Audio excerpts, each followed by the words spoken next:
Kung may gallbladder daw siya, paano daw ipalalabas daw yon yung mga bato? Si Rosemary Ramos po ang nagtanong.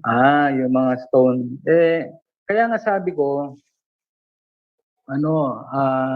kasi may mga lumalabas na mga flashing na kung ano-ano, apple cider. Actually, it helps it helps. Pero ang ano lang talaga doon, kailangan mo talaga ng water. At saka pag walang water, masyadong very malapot talaga yung dugo mo. Yan, form stone. At saka lalo na kung too much protein. Malakas pa rin sa protein. So, yun ang isang problema. At walang nagre-regulate sa dugo mo na mga mineral para ilabas ito. So, yung flashing na yan, ba't ba siya nagkaroon? Kasi nga too much protein na yun, hindi na na-regulate, nag-promote na siya ng ng stone forming na siya. Kasi nga, because of bile acid din, hindi rin na-regulate yung bile acid. Kasi too much bile acid na hindi na-regulate, hindi na ilabas, hindi na gamit, nagpo-form siya ng or nagpo-form siya ng stone.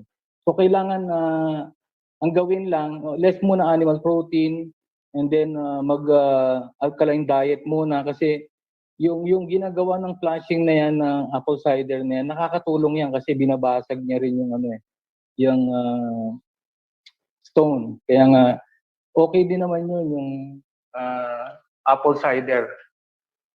Kasi may mga nabigyan ako ng idea na apple cider lang nakatulong sa kanya na ma-break yung mga stone. Kaya nga yung iba, pagkatapos daw kumain ng pagkatapos kumain ng mga animal protein, uminom kayo ng isang basong 500 ml, lagyan yung 3 kutsarang apple cider para hindi siya mag-form ng stone. Pero kasi sabi ko, ang logic doon yung